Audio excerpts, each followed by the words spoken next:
Okay. She off the mic. Like me. Chai! Now wow, people wey suppose talk truth to power don't off mic. And if we talk, now 500,000 they go summer us, call them hate speech. But fear not, Maiyegun don't come. Ingo torchlight every corner, nooks and cranny of all these bad people where they spoil our country.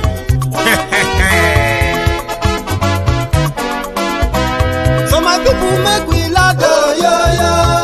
Maiyegun don't come, oh yo yo. My people make we shout, oh yo yo. Maiyegun don't come, oh yo yo.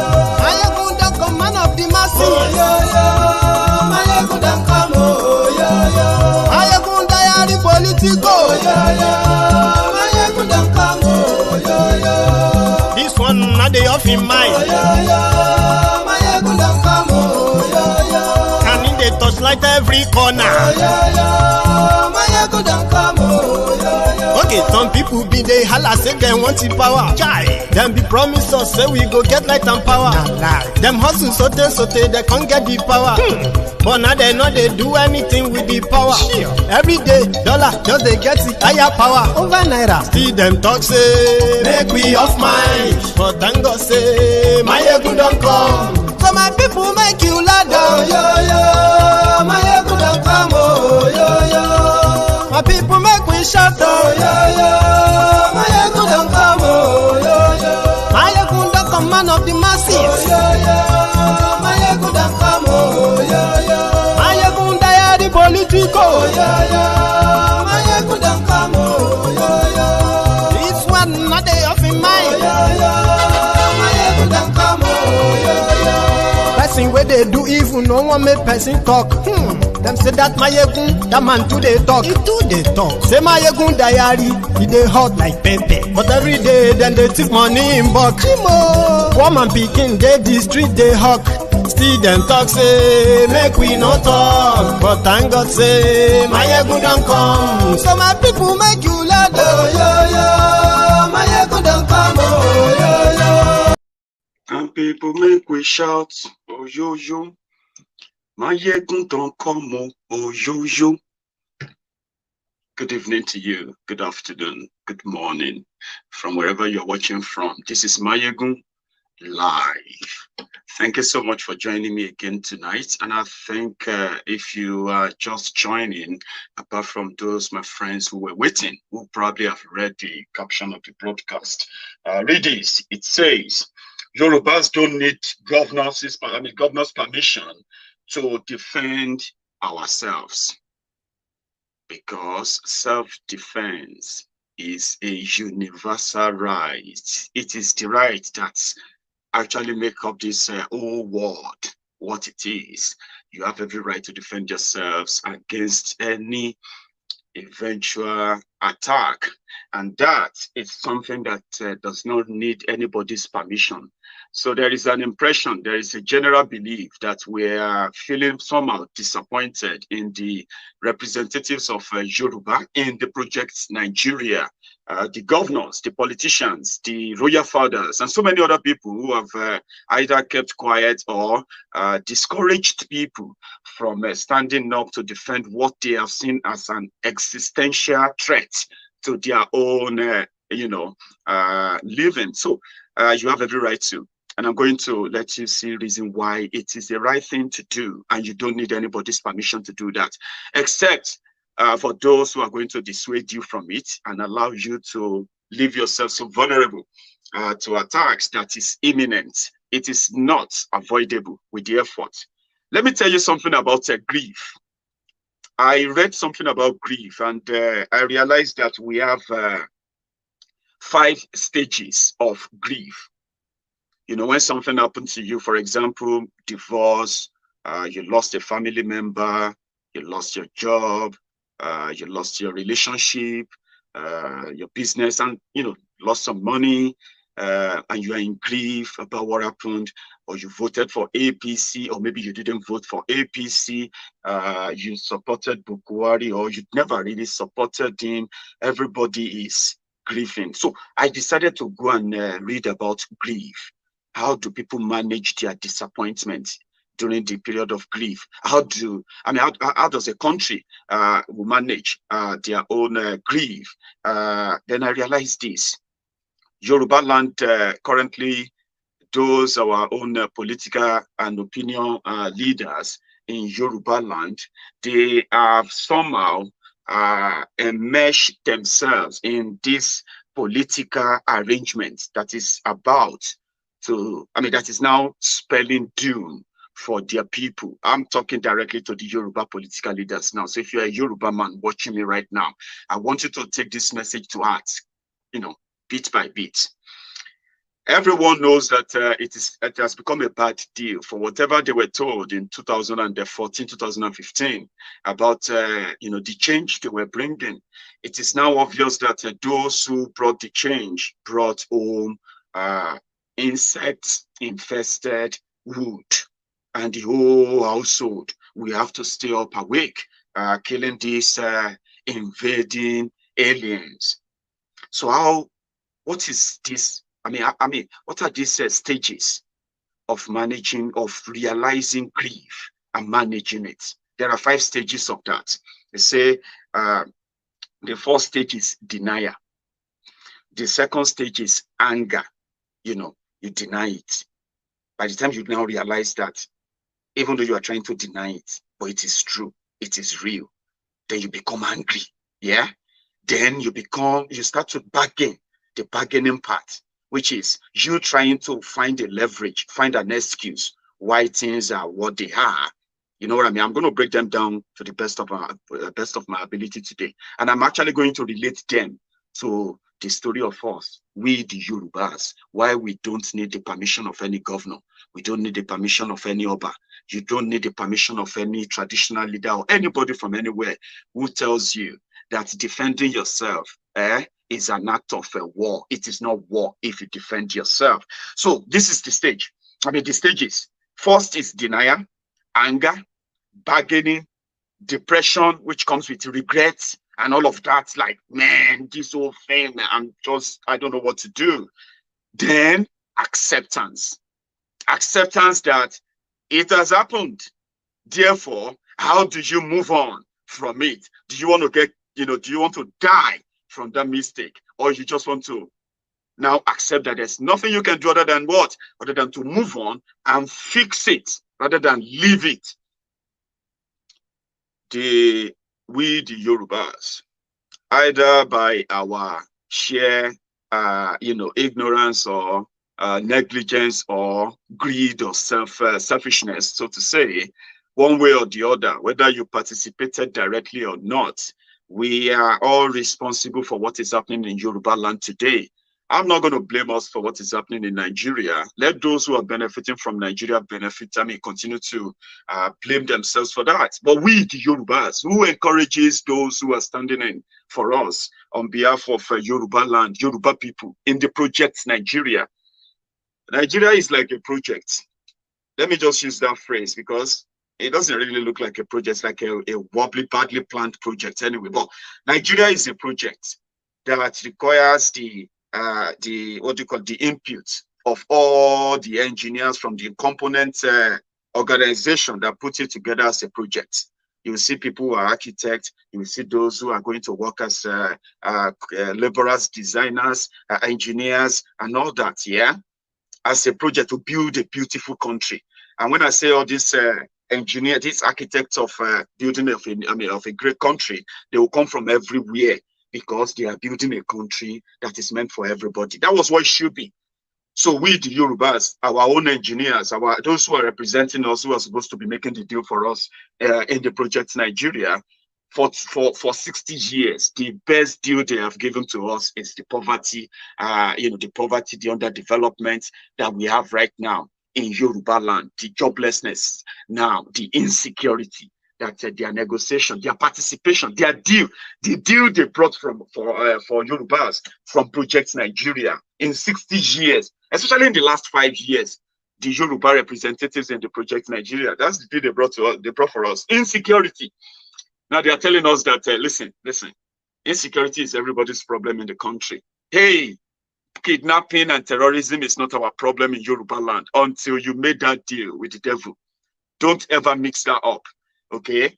Until those representing Yoruba land, like governors, senators, rep members, commissioners, ministers, board member, every one of them who is a Yoruba man or woman in the political space of Nigeria right now, the deal they brought to Yorubas for 5 solid years now is the insecurity that they are telling us that is a global problem. We know insecurity is a global problem.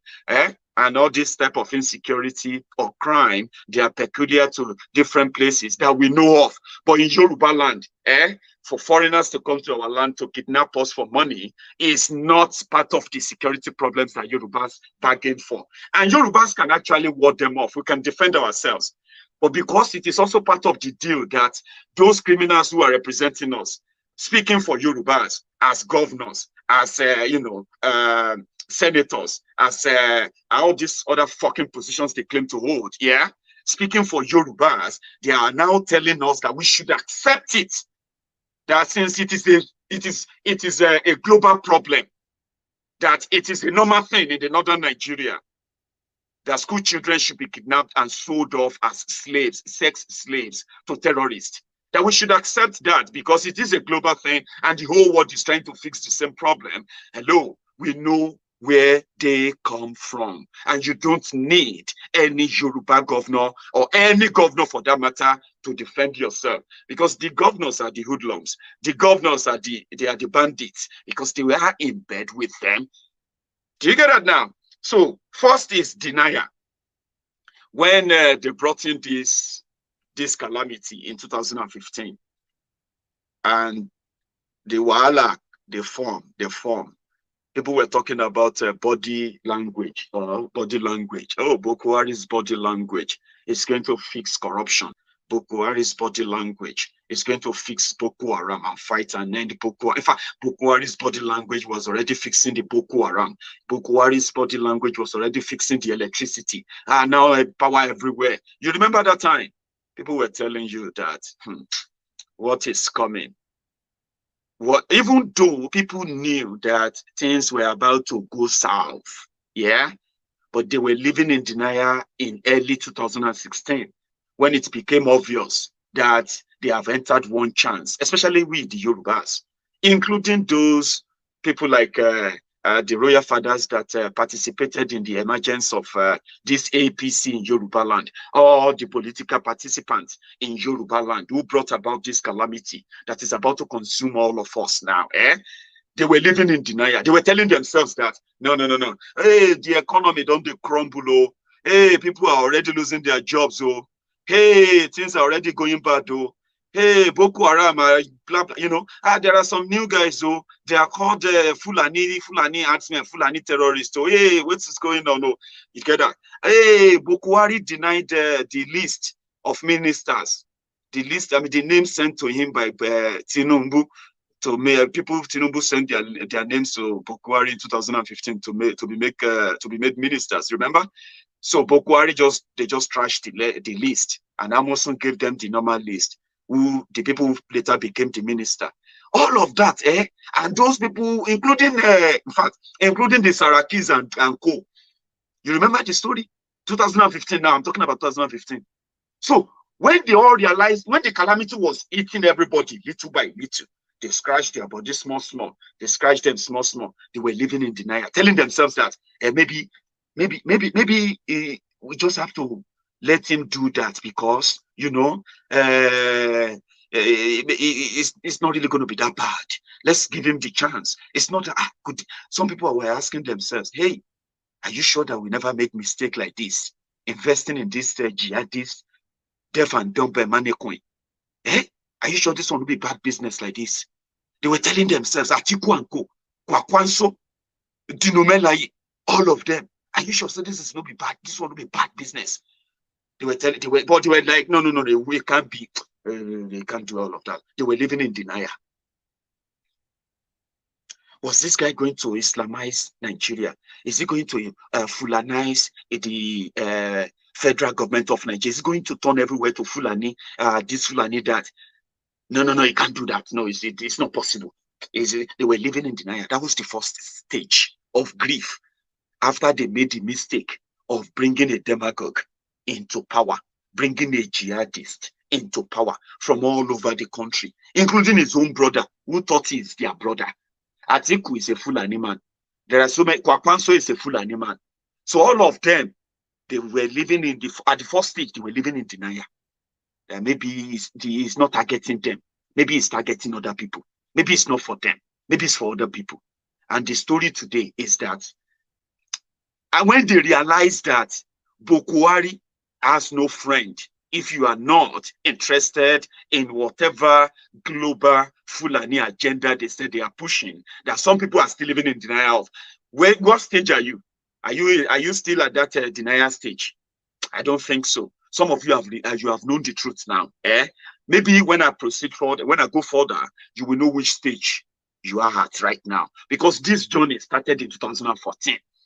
By 2016, some people were living in denial that this thing is calamity. They were telling themselves, no, now only people who stole money, they complain. Hey, people are losing their jobs. So now only people who stole money, they can no longer get money from government. That's why they are losing their jobs. Before you know it, it changed from losing jobs to losing your lives, losing your family, losing your farmlands. They said, hey, it's because of people who just want to destroy Buhari that are claiming that they are being killed by Fulani terrorists. Hey, you know, on and on and on. Denial. But there are millions of people who have left that denial stage now. Some people now became angry. That was the beginning of 2016, 2017. 2016 to the end of 2016. That was the year that they kidnapped the Dapchi school girls, remember? And many, many other things. I'm coming to them. So people became angry. Ah, man, this was a bad market. Ah, this is a mistake. Ah, this Buhari, I regret. Then people started coming out to say, I regretted campaigning for change. You remember that story? That was when people became angry. Yeah, they were managing their grief. We have told them that, you know, don't make the grave mistake. Oh. Millions will pay with their lives. Some will die. They will die physically. You will bury them. Some will die, and they will still be alive. Those one will be the walking dead. Today, are those not happening? Relax. I'm still talking about the anger stage. When people realize that this one a bad market, petrol jumped from 87 naira to what? To 143 naira or 147 naira. Ah, no, we have to suffer now to enjoy later. Buhari is trying to save us, this and that. Okay. Buhari is going to fight corruption. They say, okay. And they say, Babashir Lawal used the 242 million naira to cut grass at IDP camp, where people who are victims, refugees who are running away from Boko Haram, who also voted for the change so that they can go back to their villages. So they were hungry, begging for food in the IDP camp, refugee camps in northern Nigeria, instead of Bokuwari and the exchange agents to return them back to their villages, resettle them as they promised. Bokuwari started what is called Northeast Presidential Development Commission, blah, blah, blah, committee, so that they will rebuild, rehabilitate, and return refugees, Boko Haram refugees, back to their villages. Abi? So they opened office for them. We didn't know that they opened office on them. Oh. You know, when I say they open office, Babashir Lawal turned the unfortunate circumstances of the refugees of Boko Haram, that they campaigned to return Omo, they turned their situation to business. Before you know it, they said that Babashir Lawal used 242 million naira to cut grass around the IDP camp. When they started investigating him, and he didn't want to get caught, he collided with the Nigerian Air Force. Like magic. Oh. The Nigerian Air Force went to run in Borno, and they bombed around the camp where they have refugee. Now government put them there, and the same government said, we didn't know that they were refugee. I mean, it was a refugee camp. We received the report that Boko Haram terrorists were grouped in there. They wanted to cover up the scandal of 242 million naira, grass cutting scandal. Remember, this now Wahala. Wahala be like bicycle, you know the end. They say no. So people started getting angry. That was this denial stage. When people now realize that we chase armed robbers away. We brought in ISIS, jihadists. This is bad market. People became angry. I regretted voting for Buhari. I regretted supporting APC. Oh God, God forgive me. Now you remember all those periods, 2016, 2017, right? Then people started bargaining. You see, when people became angry, and some people were still trying to be like, they don't want to accept that they have made that mistake, including in Yoruba land. Okay, you see, they said because Goodluck Jonathan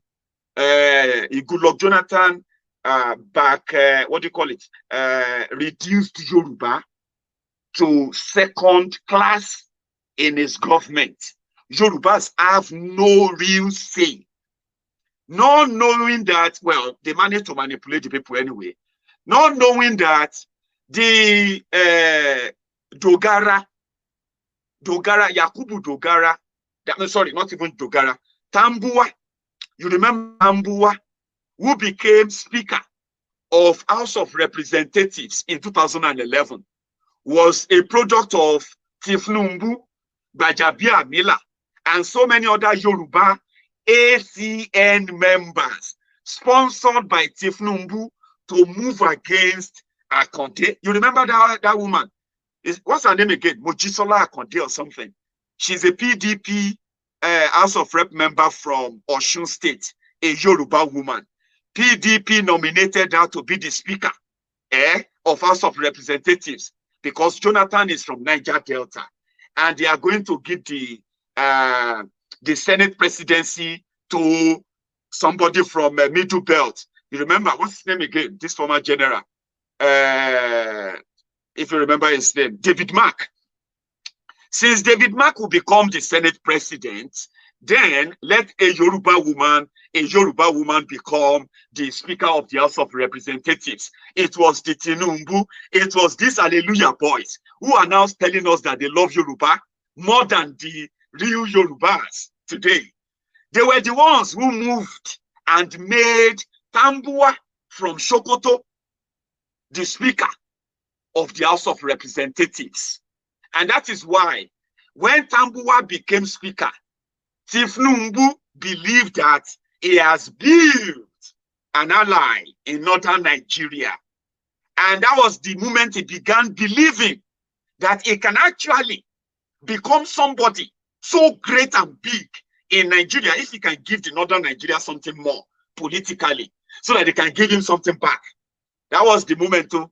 The journey started in 2011.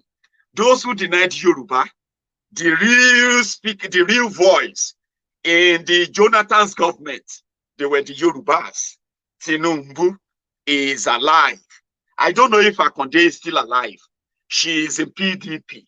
And despite the fact that they are in ACN from Lagos, from Yoruba land, they went to Abuja and fought and denied a Yoruba woman from Osun State the opportunity. And they made Tambua. So that was why when they needed people to go against Goodluck Jonathan, to push their agenda properly, Tambua and the rest of them, they were so handy for the type of propaganda that Tifnumbu and co wanted to push. And it worked. They did all of that for whatever gain they were promised or they thought they would get. Okay, so that was the stage of so the stage of bargaining was when, after all of that, they were now thinking, okay, maybe what if, you know, that time when Bokwari was so sick and he was in London for over 3 months, remember? So it was that moment they were like consoling themselves that, okay, we know say we don't fuck up, we know say we don't mess up. This is a bad market, this is a bad market. They have reduced Oshibaju to common special advisor on condolences and burial arrangements. Now he cannot even say anything. Now Saraki and co are now controlling the National Assembly. There's nothing for us, the Yorubas now. The people who are there representing Yoruba, they are not from this crook who cook up this whole scheme Tifnumbu, it was Amosun who made the likes of Fashola, the likes of Fayemi, the likes of Kemi Adeosun, the likes of Shitu, and the rest of those who became minister in the first time of Bokuwari. It was Amosun who suggested their names, who submitted their names, not Tinubu. Then they were waiting for him to die. That maybe the guy will even die. You know, they were telling themselves, bargaining, like telling themselves that we didn't make the wrong choice after all. What if something happened? What if the guy just died? Or Shibata will just become president and we can recoup all the losses. We can recoup everything we have lost. So we just need to play along. We just need to pretend that we are with them. Do you get that now? But they realized that the whole thing was no longer about Bokuwari anymore. That was when they realized that there were bigger interests from northern Nigeria. Who knows that there could be plot to repeat Yaradua scenario with Bokuwari? Do you get that now? That something may happen. That Bokuwari's health issue, because they know the guy was dying. He had the prostate cancer.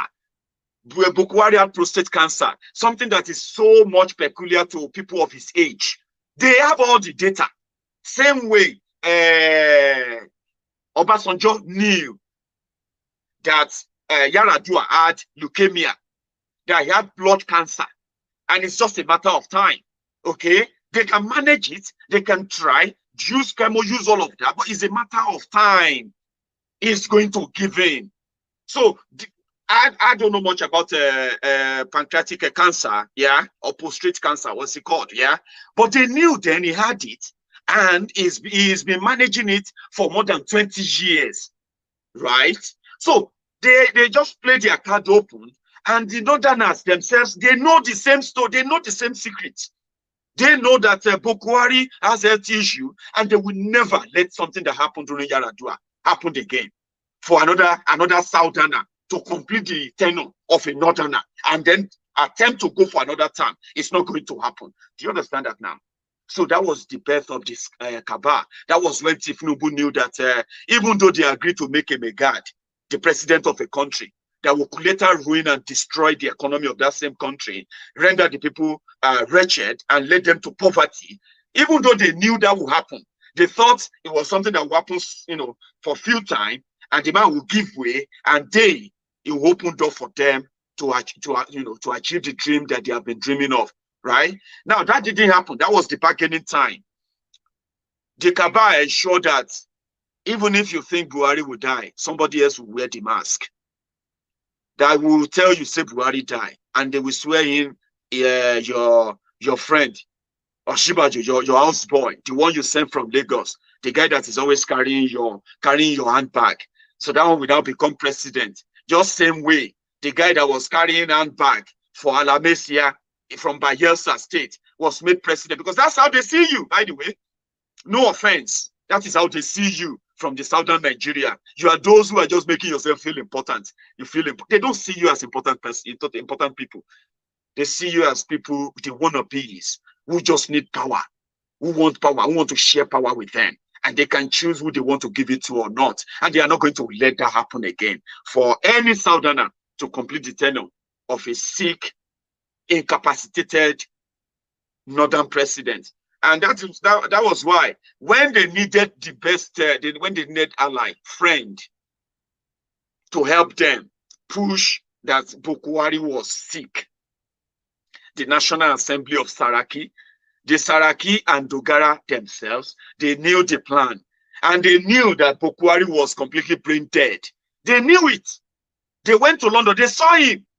And they also knew that if they had returned to Nigeria to tell Nigerians that that guy has become a vegetable, he can no longer be the president. Because by law, they are the only people who can tell you if Buhari can continue or not. So what happened? You know the scenario now. You know how Saraki and Dogara, you know how they became speaker and Senate president in 2015. That was not part of the plan. Part of the plan was to make a dunderhead Megad president, then use the houseboy from Lagos, Ikene Shatabandu, the fake pastor, to make him the deputy. That one will now be the remote control. So they will now take over the National Assembly. So Tinubu will now be using the National Assembly to control Buhari or intimidate them, but he met the shocker of his life. As the whole thing was going fine, okay, Goodluck Jonathan is out, Buhari has become president. The next now is for Bajabi Amina to become speaker, and then for this person to become Senate president, so they can control everywhere. Oh boy, Saraki and Dogara, they hijacked the whole thing. You know the story, Abi. So when they needed the National Assembly to help them tell Nigerians that man don't die, that Buhari if you come back and become your president again. You remember when Dogara and Saraki traveled to London? Same way, Akonde and Tinubu traveled to London. Same way, Adeboye of Redeemed Church traveled to London. Yes, they saw him. They knew he was gone. But they couldn't say it because they will be killed. Yeah, that's what will happen. Gain something, just go back there and tell people that it's fine. And you can keep whatever you are enjoying from Nigeria right now. But if you go back there and say what is going on, then you can wait for what will happen. So they couldn't use the plot to get through and get the likes of Saraki and Dogara to help them tell Nigerians that Buhari don't die of brain dead. That's it.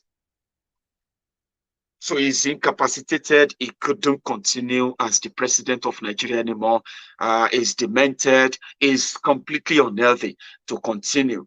But they knew if they did that, that would automatically transfer power to Tifnumbu. The only thing he's been scheming to get since 2011. He wanted to make himself a national whatever figure, whatever he wants to be. But to the Northerners, they see him as a regional thug, a regional political thug with so much money. But when you see a Yoruba man bragging, Tinubu is our leader, we have to do this, I was like, oh yeah, really? Then where is he now? What's going on now? Why is he unable to come out and say, you know what, we made mistake? So they were bargaining, telling themselves that maybe. So as they couldn't make any that deal, make any of such deal, Bukola Saraki and Dogara, who actually suffered all throughout Buhari's first tenure, they never had the balls to say they want to impeach him or tell the world or tell all Nigerians the health status of Buhari, because they knew that whatever it is, as Fulani men themselves, Saraki as a Fulani man, Dogara as a Fulani man, whatever it is that Buhari is doing to all of them, it will never be compared to what they can tolerate from the hand of the infidels like a Tifnumbu, a thief as they call him. So they preferred Buhari to continue rather than for probably Nigeria to get the real leadership that will deal with their problems. They prefer that, even though Saraki and co, well, Dogara return back to APC. Saraki will be telling you today he loves Nigeria. We need to fix it. It's all lies. All lies. So they couldn't get him out. They prefer to keep him there and let the calamity continue. Now it is consuming everybody. So the next stage is the depression stage. How you are going to manage this grief. The grief of bringing calamity. Whether you agreed with them in 2015, whether you did not agree with them in 2015, look at me very well. Everyone is going through that grief now. Everyone is going and passing through that phase of this insecurity in Yoruba land. Whether you supported them or you did not support them, it doesn't really matter anymore. Now, that stage is, the next stage is the stage of depression, where everybody feels like, we just don't know what to do anymore. Who do we turn to? What should we do? What is the problem? How did we get here? Why did things get so bad? How come we cannot protect ourselves? How come we cannot provide electricity? How come it's so bad that, that stage is the stage of depression, where some people, can take it further and just kill themselves if they can't find the answers. You will see those who have jobs 5 years ago. When that Nigeria happened to them, you have seen many of them, because they lost their businesses, they lost their jobs, they have committed suicide. Some of them have killed people, killed their own family. Some of them have done lot of things because they found themselves at that stage of depression. Some of you are going through that right now, and you are asking yourselves, how did I get here? How did it get so bad? How did I miss it?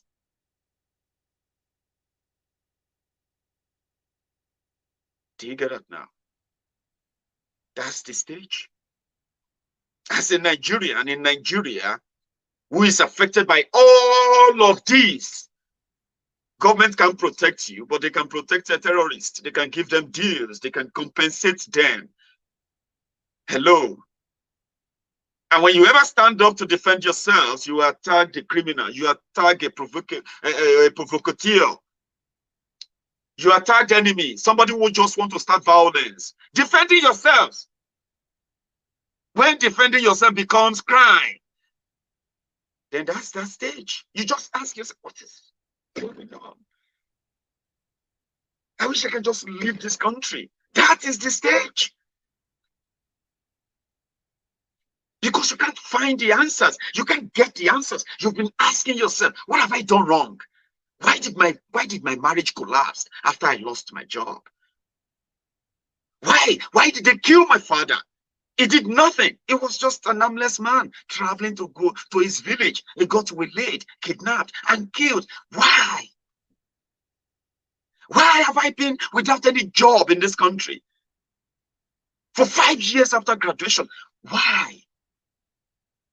Why is it that everything I have tried failed? Why? Why is government so heartless? They steal from us, they loot the money, and here we are. Why? Why is it that everything I try is not working? Why? I want to leave this country. I want to kill myself. Let's break up this country. Let's do this. Let's do that. That stage that you are struggling to get the answer. Some people have found the answers, okay? We are not all at that stage. Not all of us. Some people have passed that stage. They have been like that. They have been going through that stage for the past 5 years. Some immediately managed to realize that, because after depression is acceptance. Yes. Acceptance. Acceptance that everything is fucked up. Yes. And it was because of our mistakes. It was because of our collective mistakes. That is the acceptance. Because so many Nigerians are at the stage of that depression now, pointing fingers. It's your fault. You did not talk. Why did you not talk 2 years ago? Oh, why did the Yorubas did not do this then? Oh, why are the Igbos doing this? It's your fault. Why did you not? It's not my fault. It's your fault. Let me tell you, the fact is, it is his fault. But passing the buck, suffering through it, finding excuses, bargaining, depression, bargaining, depression. Bargaining is when you are trading the blame. You are trading it. Well, it's not my fault.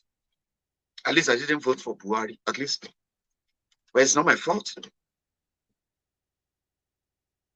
Well, it's not my fault. At least it's your fault. Let the Yorubas deal with it. It's your fault. Oh, let the Fulanis deal with it. It's your fault. Let the Hausas let them kill themselves. Maiyegun, it's their fault. You are if you are like that, you are at your own bargaining stage. You are still not accepting it. You are going to get to that depression stage. That is when you will begin to trade blame. You will begin to now probably just feel like it's not even worth living. This life is not worth living anymore. You will not be able to relate your problem to the situation in your country anymore. You won't be able to, because you have gotten to that stage of depression because you can't find answers. Many people have passed that stage. They are now in the stage of acceptance. The stage of acceptance is that you have to accept the reality and stop painting that El Dorado picture in your head, in your mind. Something that tells you that it is not that bad. Maybe it is not that bad. Or maybe it is just being exaggerated. Or maybe something is being done. Maybe we should wait and see. All those pictures are the pictures of you fighting between bargaining and depression. Very soon, you will stop telling yourself that. You will stop passing the buck. You will finally accept that, Baba, wahala day. And when there is wahala, let us fix it. You see, those who are telling you that let us break up Nigeria, they are sounding like mad people to you, Abi. They are sounding like they are stupid. They don't have good arguments. They don't have strong points to back it up. Yes, the reason why their arguments, their points are not valid to you is because you are still battling between bargaining and depression of the reality, your own stages of grief. It is 5 stages. The 4th stage is denial. You don't believe all these things are happening. They are just exaggerated, okay? Now you are now seeing them that truly they are happening. You have gotten to a stage of anger. You are angry that they are happening, okay? Now, the stage of bargaining is for you trying to make excuses, trying to make it look like maybe it's not that bad, and that. Some of you are at the depression stages right now. Depression is when you feel like you are frustrated because you can't find answers. Meanwhile, the answers are staring you on the face right now. But because you just left the stage of bargaining, painting pictures, maybe if Tinubu become president, or maybe if Yoruba become, or maybe after Buhari leaves the power, everybody can now go back and now be able to defend themselves. What makes it right then and not now is the question you should be asking yourself. That is the depression stage. The bargaining and the depression stage, you are going to accept. It's a matter of time. So by the time when you now accept that, I have just been trying to think this problem can be fixed, I have been lying to myself. That's why I told you people that I told everyone that, listen, don't fight anybody that says they believe in one Nigeria and their one Nigeria they believe in is not going down well with you. Everyone is at his own stage or their own stages, okay? At your own stage, you have realized that Nigeria is a scam, is a lie. It is just a matter of time before everyone will also agree, because you have passed your own stages. You have reached the stage of acceptance that after passing through that grief, after that anger, after that rage, after that depression, now you have realized that there is a problem. You have accepted it. You know why the problem started. And you are now ready to tackle it head on. Some people are still at their own bargaining stages. You cannot compare their stage with yours yet.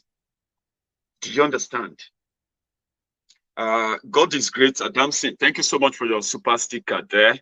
Same thing to Oriyomi Azan and your own super chat as well. Let me read that out.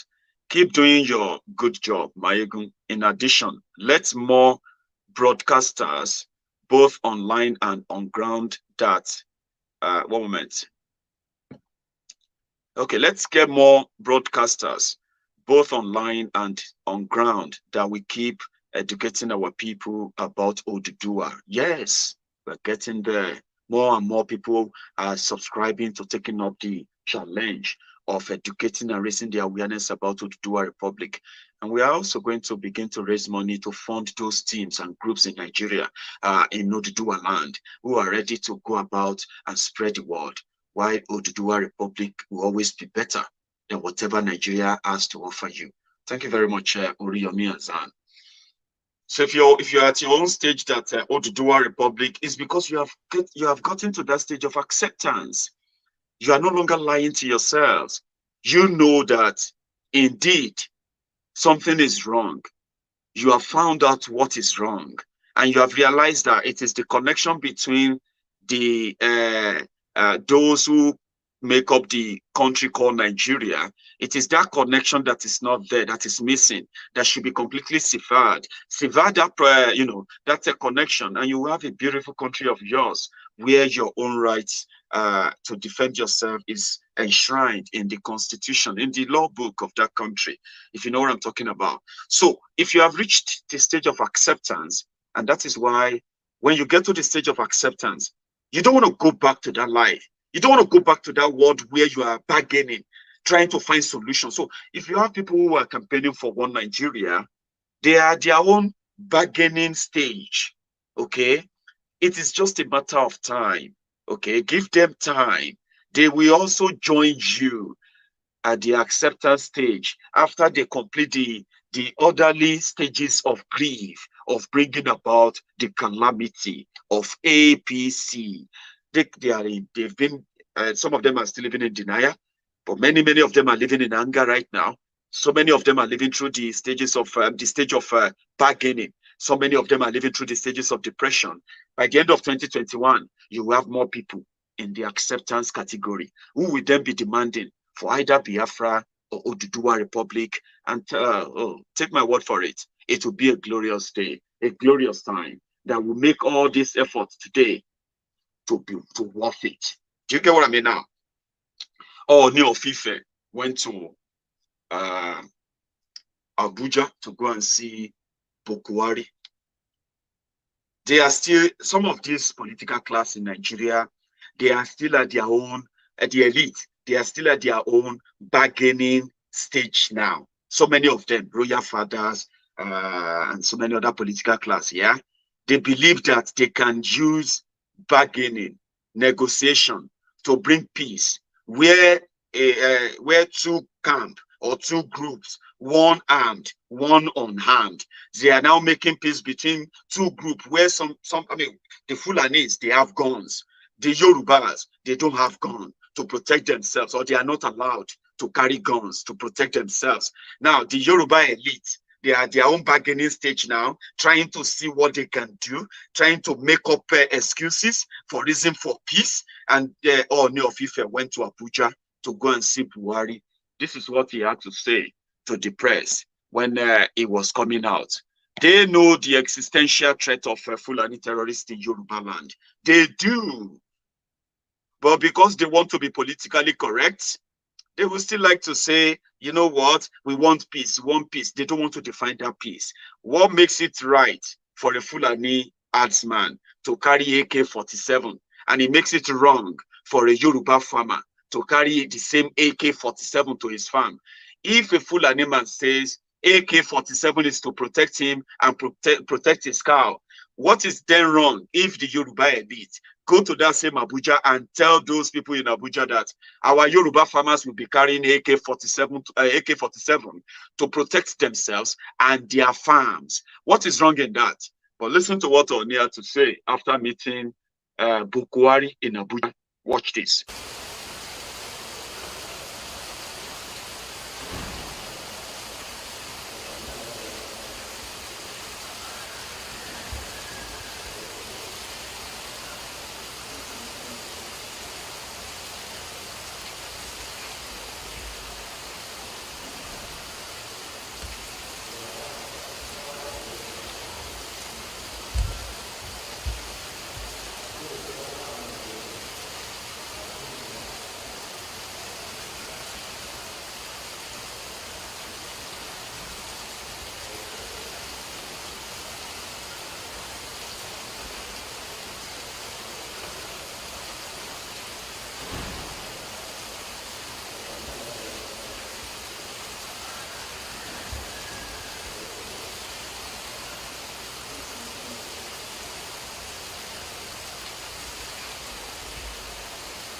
Yeah. Okay.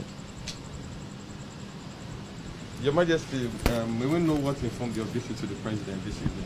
Well, to the glory of God, I'm here particularly because of all the issues of security threat here and there, and for us to get the blessing of Mr. President that it won't turn out to be very political, because political parties might probably want to hijack it. And to the glory of God, as the co-chairman of National Council of Traditional Rulers, it's our responsibility and our fiduciary duty to make sure that everything is right, all and sundry is in good shape. So the take home here is Mr. President has assured that it's not going to be a political thing, because we all know the problem all over the country, because we have a lot of bad eggs that have mixed across the entire country, and we are having that issue again in Southwest. So I'm here as the co-chairman of National Council of Traditional Rulers to get the assurance of Mr. President that either of the parties won't turn it to be a political funfair for us to just risk the life of our people, our innocent citizens, not only in Southwest but the entire country. And I'm happy he has told me that I should assure other traditional rulers that we must work with them now. It's very important for us to work very closely with the government so that we can separate the good, the bad, and the ugly. It's very important for us to separate the corn from the chaff, because a lot of them are actually being the porous border that we have. But to the glory of God, they are doing what is called e-border now in Nigeria, and it's very, very efficient, and we all need to work with them. And even our governors and other political leaders in different states, Mr. President has assured that they must work with the traditional rulers so that we can actually separate the good from the bad and get the right society in proper perspective. So here, the objective is politics shouldn't be mixed with the safety and security concerns of our people. Politics should be completely taken out of it. And to the glory of God, Mr. President says is fully on board with us as traditional rulers, and so be it, by God's grace. So you're the first monarch to visit the President after the sack of the service chiefs. What's your take on that? Well, that's another good, it's very coincident, it's a very positive coincidence for me. It's a good refreshment. There is a new blood, a new intake, fresh ideas will come on board, and we have actually given very positive encouragement to Mr. President that he should keep it up. It's a very courageous move for fresh minds. At least there has been a lot of hue and cry of security issues in Nigeria now. We are not all safe, but this time around, with what Mr. President has done today, and providentially I'm experiencing it at the seat of power.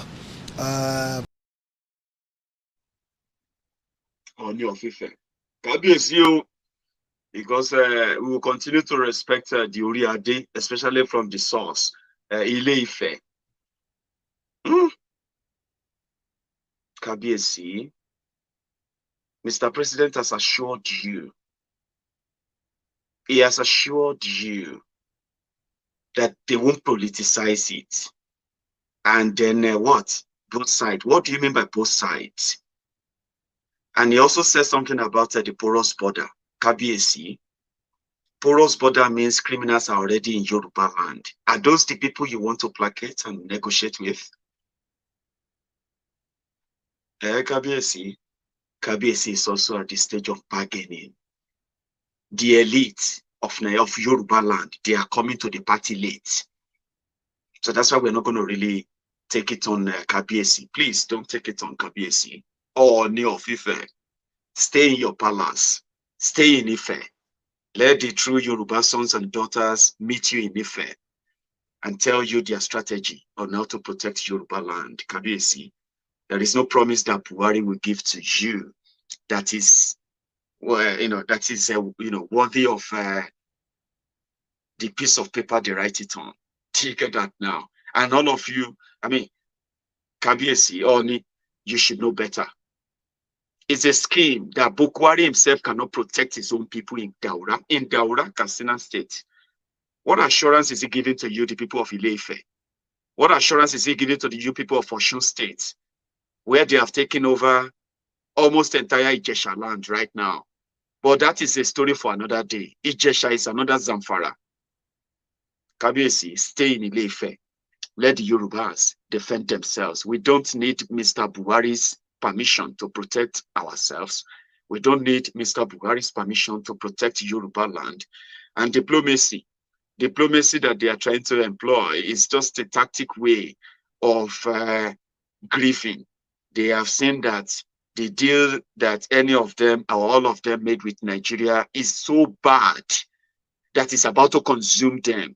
And this is their own third stage of the 5 stages of grieving. The elites are coming to the party late. So guys, all New of Ife and the people, and other royal fathers in Yoruba land who are still trying to be politically correct, who are still trying to sound like they have the magic solution, and they have a solution by negotiating with some people who have guns and the people who don't have guns. The people who have guns, they are killing those who don't have guns. And you said you are trying to make a peace between those who have guns and those who don't have guns to live together in peace. How are you going to do that? Are Onokakanfo, Iba Gani Adams has something to say about the latest development and few things about Sunday Igboho. Sunday Igboho is is a bona fide is a child of should I say is a child of circumstance or a child of circumstances, somebody who came to the rescue when a generation, when the people need leadership, when those parading themselves as leaders of Yoruba land, when they have run for cover from the AK-40, the sound of the AK-47 of all the Fulani terrorists in Yoruba land. When they are going cap in hands, begging the Fulanis not to kill them, they will give them whatever they want. Come, we'll give you whatever they want. Sunday Igboho came forward and rekindled the hope, admiration, the confidence of an average Yoruba man, except for those who just don't like good things. I mean, the humbled slaves. Those that will just hate you for hating you anyway. It doesn't really matter why. They just don't like you and they will not. Maria Onokakanfo had this to say: only a bastard, Omo Ale Yoruba, that will condemn Sunday Igboho and defend the Fulani terrorists in Yoruba land, even if you don't like him. With what is going on in Yoruba land, you don't need anybody's permission to defend yourself. Pass this message to everybody, okay? You don't need government or anybody's permission, governors or anybody's permission to defend yourselves, to defend your land, to protect yourselves from those who are invading you on your own land as we speak. Let's listen to this part chat with Are Onokakanfo, Iba Gani Adams. And again, take the message to heart, because I still have more. Iba Gani Adam has reached his own acceptance stage too. Do you understand? He's reached that acceptance stage and he can tell you exactly what it is. He's not hiding behind diplomacy, trying to speak political correctness so that he can make it look like he's been No. He says it as it is. You will get to that stage too. All New of Ife will get to that stage. All the Yoruba governors will get to that stage. All the Yoruba politicians will get to that stage, because we will make them get to that stage of acceptance that the time of grieving is over. The time of making up these useless solutions that are not solutions, this time it's over as well. Listen to Iba Gani Adams. Credit of this video goes to the Punch newspaper, Punch Videos. They recorded the interview and they own the copyright and the credit for the video, but we are going to share them for public knowledge. Thank you. Any reasonable person in Yoruba land have to be concerned about our security, because the level of insecurity in Yoruba land for the past 7 years is becoming alarming.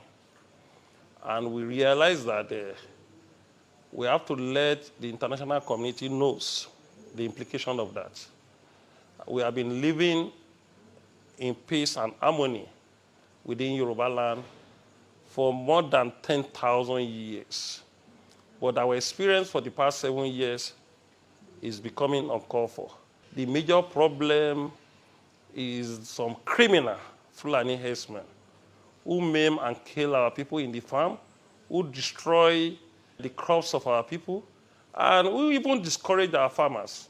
And if care is not taken, there will be a famine in Yoruba land now because majority of our farmers cannot go to the farm again because of the fear of insecurity. And not only the Fulani herdsmen, the criminal Fulani herdsmen, we realize that some Yoruba people connive with them for these evil activities.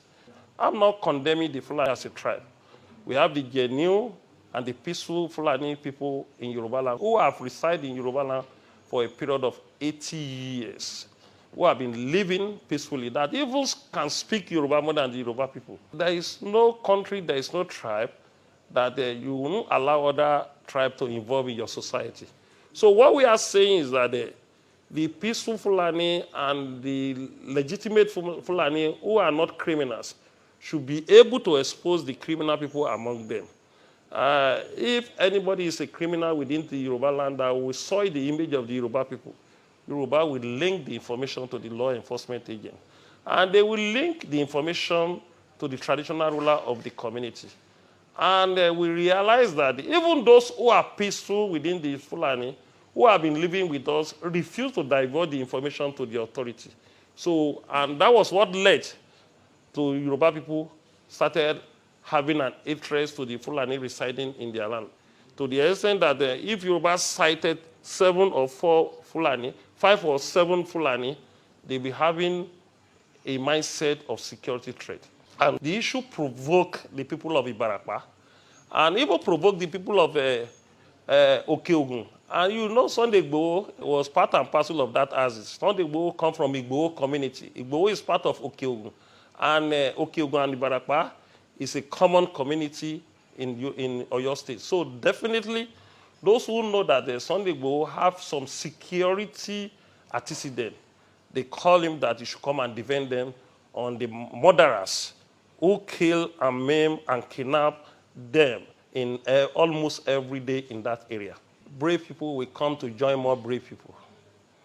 But Yoruba should not use a new brave people to destroy the whole brave people. And Yoruba will not be somebody who saw a new wife and castigate a old wife. And Yoruba will not say because other people have done very well today and start using it as a propaganda to tarnish the image of somebody who have a structure on ground that can complement what Sunday Igboho is doing. He's a young man, he's a brave man, I salute his courage, and at the same time, a good Yoruba person must encourage what he's doing because it's into our all advantage. In the history of Are Ona Kakanfo, Yoruba security was being shared into 4 places, Ekumeri, 4 places. We have a defense of warrior in one, like Oyo State, we have a defense of warrior in Ekiti. We have a defense of warrior in Ondo, and now we have a 6th state, a defense of warrior apart from government that can complement the activities of government security. We be in the 6th state. Is coming have even overshadowed most of the people that are on ground because by continuing to do that, you build unnecessary hatred. And when the hatred comes, it will not assist when Sunday Igboho in his future activities. I salute his courage and I condemn burning of his house by the criminals. Assuming it happened in a rural area, we could have think twice. One of the reasons that I said the federal government should investigate or to unrifle those who burn the house is that that means Sunday Igboho is not even sick within the Yoruba land again. If a young man like that be agitating for freedom, for security of the Yoruba people, his house within Ibadan, in Shoka for that matter, can be. There's other part. I want you to listen to that. I will use this opportunity to tell the Yoruba people to be watchful about some people that infiltrate us on this struggle. Because I realized the silence on the eviction of the Fulani from forest reserve. But notwithstanding, the resolution is a step in the right direction. And I salute the courage of the governor, although pressure from individuals like Sunday Igboho and ours pushed them to hold that meeting. You can't say because you are in government and you have the mindset to neglect non-government organizations. The composition of the two can give a better result in any struggle. Even though we don't have the total data, but we got calls from different communities almost every day how our people are being killed and maimed. And talking of collateral damages, you cannot quantify what happened on the basis of collateral damages. So I appeal to the government to be resolute, to make sure you don't neglect the non-organization about your security architecture. It will be interwoven to have a success about our security. I'm not limiting my call to the issue of Southwest. I'm calling the federal government of Nigeria to make sure it do something drastically to reduce this insecurity. The major solution to this problem is to go back to true federalism. Allow the federating units to develop at their own. Yeah, I'll stop that there. Okay. So the reason why I shared that video with you is simply because there is this acceptance stage that I believe that the elites are coming into. And when they get to that, when they arrive at that stage, for now they are trying to bargain, okay? Trying to see if they could find a way around it. In all the bargaining. That's one thing. That's why I said it is in phases. Okay. They were going to get to where they're going to be fully frustrated. I hope they get frustrated enough to finally speak up and break the entire place up. Okay. We won't wait for them anyway. So the what do you call the reality will set in after, if they manage to get it off ground this year, in all the solutions they are providing for peace, they are going to continue to fund Miyetti vigilante terror group in Yoruba land. Now they're going to be physical. In all the solutions they are preferring, they are not suggesting anything like a ranching. Even the Yoruba governors, who would have probably used this opportunity to squeeze whatever they can squeeze from the Fulani criminals who came to loot, kill, and destroy, and make them pay by allocating that forest, allocate it for them and let them start building ranches there. With that, you will achieve two things: economic gain and security. Because if there's any insecurity, because if they invest their money in that forest, if they love our forest that much, you tell them to rent those forests, allocate it to them, and let them start building ranches. But there is nothing like that, because Fulanis are not interested in anything like ranches. Okay, forget about ranching. What's their problem? What's their business with ranching? They want to take over everywhere, get rid of you, rename some of the place, assert and establish their authority. And that is what the shocker will be to the Yoruba governors and those elites making deals with them at the expense of their own people that are going to become the victims, the people they are going to kill for whatever their agenda, which we now know, obviously. So that's why I said defending yourself is your right. And it's not something that you need anybody's permission to do. Imagine this, I'm going to share this interview with you again, for you to have an idea what it actually means to be a farmer in Yoruba land. This is a detailed one that happened to a prominent man in Yoruba land. And afterward, we'll continue. Listen to Pa Olufalaye. Today is exactly 32 years and 2 weeks that I started operating here. And the cattle and their owners became a veritable threat and a force for harassment in the last 4 or 5 years. At first, they would come in the night to drink water at the dam. We saw the dam. I saw that they were there. You can see the cow shit there. And we were tolerant. They drink water in the dry season. That's all right. At that time, they did not touch anything. I did not allow them to stay here, drink water and go. But later, of course, the thing took a different turn all over Nigeria. They will come in the night, eat our maize. I'm going to, 3 years ago, I complained to the police more than 10 times because they were coming to destroy my maize farm. Later still, elements of the same people kidnapped me. When people said they were Fulani kidnappers, they said, how do you know they are Fulani? But I know everybody knows a Fulani man in Nigeria. The Fulani himself knows himself. He knows he's different from most of the Nigerians. He's easily identifiable. We're not children. And when they were tried in court, they said they are Fulani themselves, and 6 of them were sent to prison. So this hypocrisy of that is going on should stop. Now, what I'm trying to say is that I've been at the receiving end for a long time. After I was kidnapped, I was humiliated, I was macheted, I was caught.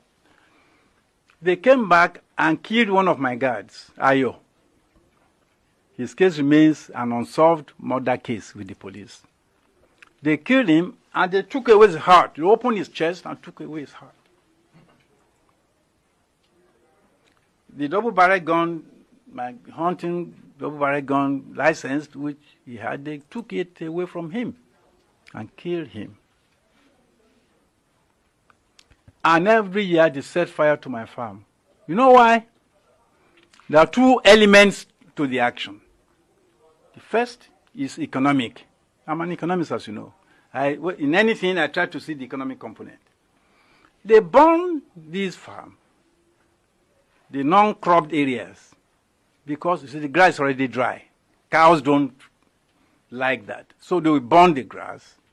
In 2 weeks' time, fresh grass will grow, and their cattle will have very nice grass to eat. In other words, they're already treating my farm as if it was their colony. That is why, one reason why they burn, they do this every year. Every year. Last year, they burned the oil palm plantation near the dam. I videoed it. It's with the Commissioner of Police. I have a copy in my house. I showed it at an Afenifere meeting. I showed it at the Council of Obas of Ondo State. Grown trees that have fruits, they burn them.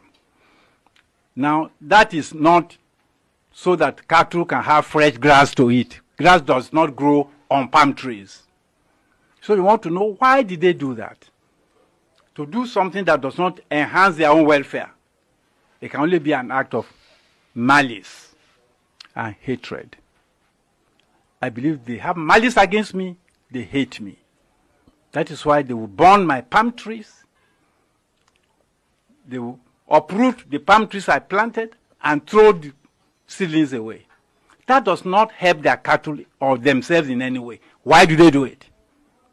Meaning that if they saw me in person, it is me they will hurt. But since I was not present, they hurt my property. That is, my grown palm trees and the seedlings I planted. So, there are 2 elements here. Part of it is one of my workers here met. Thank you very much.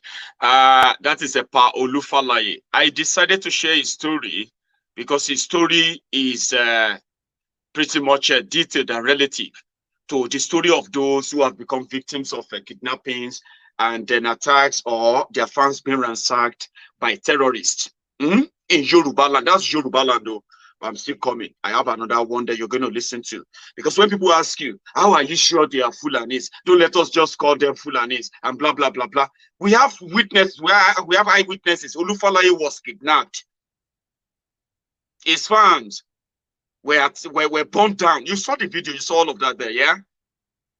And we have had videos from those who have been there. So do you really think people don't know what Fulani looks like? Like they need you to question them to explain what a Fulani man looks like before you can then think, oh, yeah, okay, yeah, I think, okay, maybe it's a Fulani. We have victims that people are not listening to. The governors, nobody is listening to them. Because if people are listening to them, they will be able to put all these, their statements into any negotiation they are going into with anybody. But nobody is listening to them. They are being called liars, ignored, except for media and us who are actually talking about this now. The real authority, nobody listened to them. They call them troublemaker. Thank you very much, Alani. I want to read your super chat, which comes with your super sticker. Thank you. You said, we need to focus our attention on our leaders first. The Fulani will take us serious once they see that we are not going to allow politicians in our region take control of the agenda for freedom. Fantastic. I love that. And that's what I'm talking about. Get everybody involved. Spread the awareness. Increase the education. Educate the people to fight what is right for them. And we won't stop, because it seems to be the least we can do.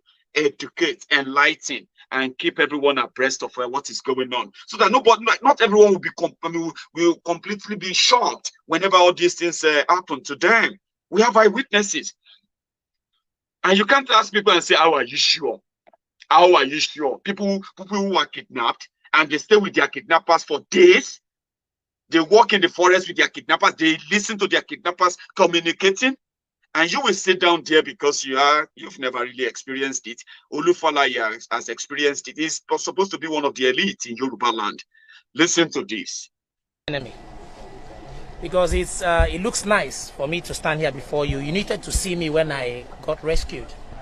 I was manhandled. I was ruffled. I was tortured. Name it. It's horrible where this country is driving at. It's horrible because these gentlemen shot for like 1 hour on the road until policemen arrived and they ran away. And they took us inside the bush from Thursday to this morning. And well, I want to use the opportunity to appreciate the police, because the pressure they gave them led into them letting us go. Because if there was no pressure, they would have had a field day. Why am I saying this? Because when we were held there, we were put in a swamp. We slept in a swamp with all manner of insects and reptiles. And they were moving us. We moved like 30 kilometers inside the jungle where nobody has treaded upon. They were comfortable there. They had very dangerous firepower. Ammunitions, name it. They had sacks and sacks of live ammunitions. But the moment we saw police helicopter that descended very low right above our heads, the criminals, the kidnappers, took to their heels and hit at some point, and they started being erratic. You know, they knew that some people were on their trail. I also want to use this vein as well to appreciate the local vigilante group or hunters. They were always coming out there to nose around. We used to see them, but they couldn't. There are some areas they couldn't get to because they thought there was no human being there. But that is where we were. Who abducted you? Are they herdsmen? Well, from the looks, I can give you the only information because there are some things I can't say because of it's a bit sensitive. Because the police are on the matter now, or is on the matter, but there are some sensitive areas I can't touch for sake of not destroying evidence or investigation or impeding it. Okay. From the language they spoke, they are pure Fulani herdsmen. No doubt about it. No doubt about it. I wouldn't want to go further, but I'll leave it at that. Did they tell you why you were abducted? They don't know me. I don't know them. I was in a bus. I was in a car going to Lagos. In fact, they told us they had no business with us. But the car they were shooting at drove away. They riddled the car with bullets. But the guy managed to go with 2 tires, and they turned back and descended on us. They picked us randomly. We never knew them from Adams. They just said their bullets will not go to waste. They needed somebody to pay for the bullets, and they took us. Are you aware if your family member paid ransom at any point? I can't go there. Why are you giving food? And what kind of food are you giving? You don't expect them to give you food, would you? What would you be doing with the food? Did they offer you? How can they offer you food, brother? You are in a dilemma. You are between the devil and the deep blue sea. You are looking for food. No, not food. What if the food is poison? You don't do. You can't do that, gross. You don't do. Your name again. My name is Chiemela James Iroha. My father is the late Gringori James Iroha. Okay. So, because if you witness it, you will not come out and begin to say, maybe they are not Fulani. I don't want to cause anything. I don't want people to think I don't like Fulani and all of that, because you can sit down in your room and type that on your phone and tell yourself that, because yeah, maybe they are not. How are you sure? How are you sure? Somebody that got kidnapped stayed with his kidnappers for days, and you're asking, how are you sure? Nigeria media. It is well. I'm going to round this up tonight. Thank you to every one of you for your time with me tonight. Okay. I just want you to know that it is a universal right, your right to defend yourself if you feel like your life is in danger, and you don't need any governor to do that. Okay. Because the person that you think will protect you, your government won't protect you. That is obvious. And it is not up to you. Okay. If you want to be protected or you want to stay and get killed. And if you're outside Nigeria, it's easier said than done. But if you are in Nigeria, which many people believe that it's even difficult to do, well, it's up to you as well. Do you get what I mean now? But Buhari is not coming to protect you. And this is why. And that's from then I'm going to round up tonight. Okay? But watch this before we go. And before we even watch that, guys, again, let us do this as we always do, because I know that once you get into the program, you don't want to leave the chat room. You don't want to miss anything. But at this point, yeah, you're not missing anything. Just close that chat box, and you can go on there and give me the thumb up. Go on and give that like up there to show that we have more of you in tonight as well. So if you do that, while we are watching this is why you cannot wait for anybody to come and protect you. And this is why you don't need anybody's permission to protect yourself. And if you choose to say, what are we going to do? It's up to you. But watch this. 1999, the election. The Yorubas, who will probably, it depends on how you look at it, they will be either the second largest tribe in Nigeria, or depending how, if you take Hausa Fulani, you separate them, Hausa separate and Fulani separate, the Yorubas might even be the largest tribe in Nigeria. They didn't vote for me. And immediately after I took over government, I called some members of my government. I said, look, the Yorubas didn't vote for us. Let us see what we can do. I didn't say that because they didn't vote for me, the type of statement that President Buhari made when after the 2015 election, and he said only those who voted for him will enjoy patronage. Now, that immediately put the back of some people up. Now, and then there are at least two zones who did not vote for him. South did not vote for him. Southeast did not vote for him.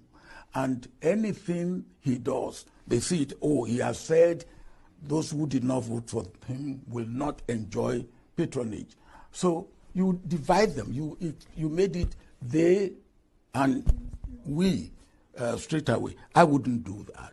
That is specific. Then when you have a situation where your own tribe is being accused of something, now you must be able to look into it and make it transparently clear that that accusation is unfounded, or if it's founded, you deal with it. There have been, well, herdsmen, farmers. Now, herdsmen are mainly Fulanis. Nothing has been done. Rather than doing something about it, what we are having is, okay, we will create colonies. That's OBJ. Thank you very much for your time. I decided to let you know why defending yourselves, rather than wait for the Buhari's government to protect you, is the right thing to do. And you don't need anybody's permission for doing that, okay? Only those who will stop you from doing that are the real hoodlums, the real crook, who actually want you dead. But they just don't know how to tell you. I'll see you some other time. In Yoruba land, stay alert, stay awake, and then protect the land. Thank you to every one of you for your time tonight. It's running late. I'm going to see you again when I see you. Stay safe. And remember, Oduduwa Republic now. only when we are ready for it. I mean, let's do that. Thank you so much for your time and have a good evening. Okay. Good night.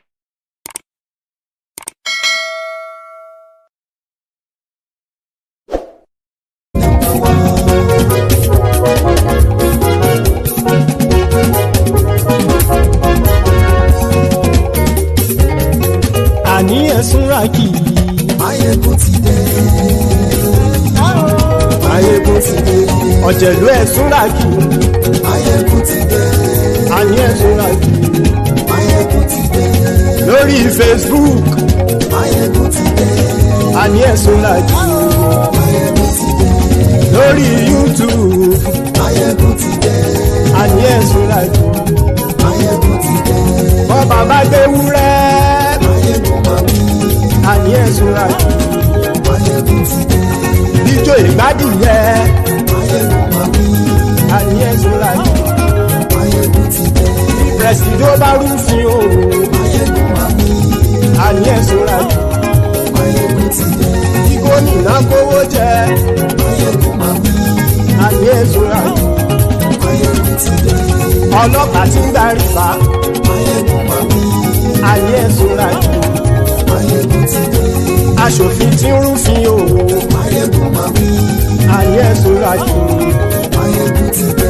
Òkúra olóṣèlú. Àní ẹ̀sùn ràkì. Maiyegun ti dé. Ọ̀jẹ̀lú ẹ̀sùn ràkì.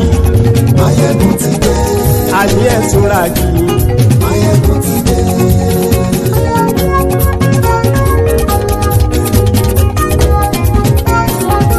Maiyegun ti dé. Gbogbo ọ̀jẹ̀lú ẹ̀sùn ràkì. Maiyegun ti dé. Gbogbo ọ̀jẹ̀lú ẹ̀sùn ràkì. Ṣùgbọ́n ní bá ti ṣe èyí tó yẹ kí wọ́n ṣe, ọmọ bá dèrò ní fi wọ́n níran o. Maiyegun ti dé. Gbogbo ọ̀jẹ̀lú ẹ̀sùn ràkì. Maiyegun ti dé. Gbogbo ọ̀jẹ̀lú ẹ̀sùn ràkì. Ṣùgbọ́n ní bá ti ṣe èyí tó yẹ kí wọ́n ṣe, ọmọ bá dèrò ní fi wọ́n níran. Wọ́n fowó bẹ́ẹ̀ o. Maiyegun ó sọ pé wọ́n ò bẹ́ẹ̀. Wọ́n fowó bẹ́ẹ̀. Maiyegun ó sọ pé wọ́n ò bẹ́ẹ̀. Oníkan ṣáàtì ṣe èyí tó yẹ kí wọ́n ṣe fáwọn ará ìlú tó gbé wọn débẹ̀ o.